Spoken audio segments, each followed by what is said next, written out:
تو رہنا کی بات ہے، یہ جو آدمی ہے اس نے بس سکھا دیا تھکاوٹ باقی بہت ہو جانی ہے.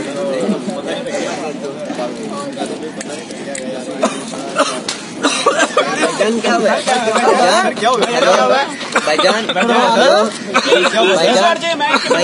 پلیز پیچھے ہٹ جائیں، پلیز ریلیکس ہو جائیں، ریلیکس، کچھ نہیں ہوا، پریشان نہیں ہونا، پلیز ریلیکس ہو جائیں، relax, please I am Farooq, I am trained rescuer, please ذرا چھوڑ دیں، میں آپ کی مدد کرتا ہوں، کچھ نہیں ہوگا، بالکل کچھ نہیں ہوگا، ریلیکس ہو جائیں، تھوڑا سا آگے ہو جائیں، پریشان نہیں ہونا.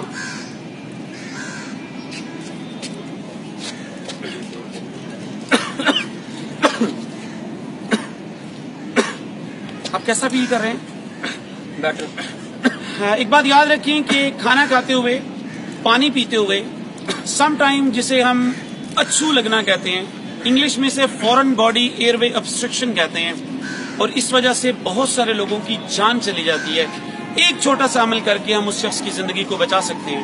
اور اگر کوئی شخص آپ کے ساتھ اس طرح کی پوزیشن ہاتھ بنا کے آئے اور آپ کے سامنے آ کے کھڑا ہو جائے تو آپ سمجھ لیں کہ یہ انٹرنیشنل سائن آف چوکنگ ہے اور اس شخص سے بولا نہیں جا رہا. اگر کسی شخص کے گلے میں کوئی چیز پھنس جائے تو کیا وہ بول سکتا ہے؟ وہ نہیں بول سکتا، وہ ایسے ہی کہے گا،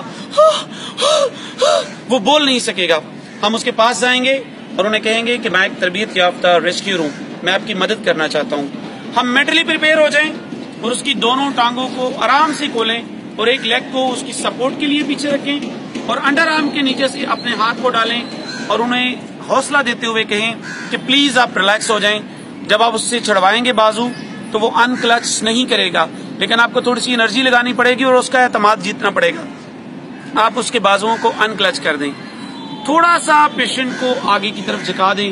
یاد رکھیں کہ آپ نے جہاں پہ یہ دونوں ربس ملتی ہیں جن کو سٹرنم کہتے ہیں اور زیفی سٹرنم کے بالکل پاس اور جہاں پہ بیلی بٹن ہے، اس کے درمیان آپ نے اپنا ہاتھ رکھنا ہے اور ہاتھ رکھتے ہوئے آپ نے پیشنٹ کو جھکا دینا ہے اور آپ نے ایسے مٹھی بنانی ہے. اس مٹھی کو پلیز دیکھ لیجئے گا، آپ کا تھم اندر ہونا چاہیے.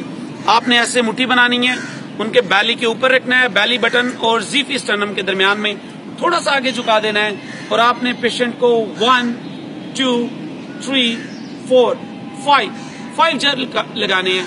یاد رکھیں اس میتھڈ کو ہیملش مینوور کہتے ہیں اور ہم نے جو جرک لگانے ہیں وہ اس طرح سے لگانے ہیں کہ جیسے چاکلیٹ کے ساتھ آئس کریم کو نکالا جاتا ہے. جب ہم یہاں ہاتھ رکھ کے جرک لگاتے ہیں تو یہاں پہ جو کیوٹی ہے اس کے پریشر کی وجہ سے اس پیشنٹ کے گلے میں جو چیز پھنسی ہوتی ہے وہ باہر نکل آتی ہے.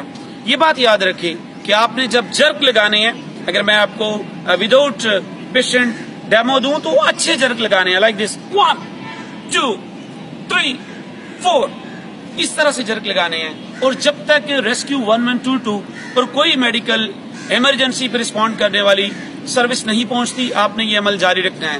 اس سارے عمل میں ایک بات انتہائی قابل توجہ ہے کہ یہ ہو سکتا ہے کہ آپ کے پیشنٹ کے گلے میں پھنسی ہوئی چیز نہ نکلے اور اس کو جو اچھو لگا ہے وہ اس کے لیے جان لیوا ثابت ہو.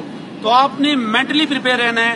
اگر اس کے گلے کا رستہ سانس لینے کا کھلا نہیں ہے تو وہ پیشنٹ انکانشیس ہو سکتا ہے. تو آپ کی یہ جو لیگ ہے اس لیگ کو آپ نے دونوں ٹانگوں کے درمیان میں رکھنا ہے تاکہ اگر وہ پیشنٹ گرے تو اس کو مزید انجری نہ ہو، اس کو اسپائنل انجری نہ ہو، اس کو ہیڈ انجری نہ ہو. اور اگر وہ انکانشیس ہوتا ہے، وہ گرتا جاتا ہے تو آپ نے اس کو اپنی ٹانگ کے اوپر سپورٹ کر کے اسے آرام سے نیچے لٹا دینا ہے. دوسری یہ سب سے اہم بات ہے کہ ایسا ہو سکتا ہے کہ کوئی ایسی لیڈی ہو جو اپنی ہیلتھ کنڈیشن کی وجہ سے ہم اس کے بیلی کے اوپر یہ پش نہ لگا سکتے ہوں، یہ اس کو تھرسٹ نہ لگا سکتے ہوں. پریگننٹ لیڈی ہو سکتی ہیں. ایسی صورتحال میں آپ نے ان کی چیسٹ، وہ جگہ جہاں سے دل کی دھڑکن بحال کرنے کے لیے کمپریشن دیے جاتے ہیں، اگر میں آپ کو یہاں پہ ڈیمو کروں تو بالکل وہ جگہ درمیان میں جہاں پہ چیسٹ ہے، مڈ آف دا چیسٹ آپ نے اسی طرح تھرسٹ دینا ہے. 1 2 3 4 5. یاد رکھیں کہ جب تک ان کے گلے کی چیز نکل نہیں آئے گی تب تک ہم ان کو تھرسٹ دیتے رہیں گے. یہ ایک اتنا چھوٹا عمل ہے لیکن اگر بر وقت کر دیا جائے تو کسی کی جان بچائی جا سکتی ہے. چھوٹے چھوٹے عمل کر کے ہم انسانیت کی خدمت کر سکتے ہیں اور ان چھوٹے چھوٹے ایکشنز کو اگر ہم اپنے بچوں کو اور بڑے کو سکھائیں تو کسی بھی وقت وہ انسانیت کی خدمت میں اپنا کردار ادا کر سکتے ہیں. بہت شکریہ.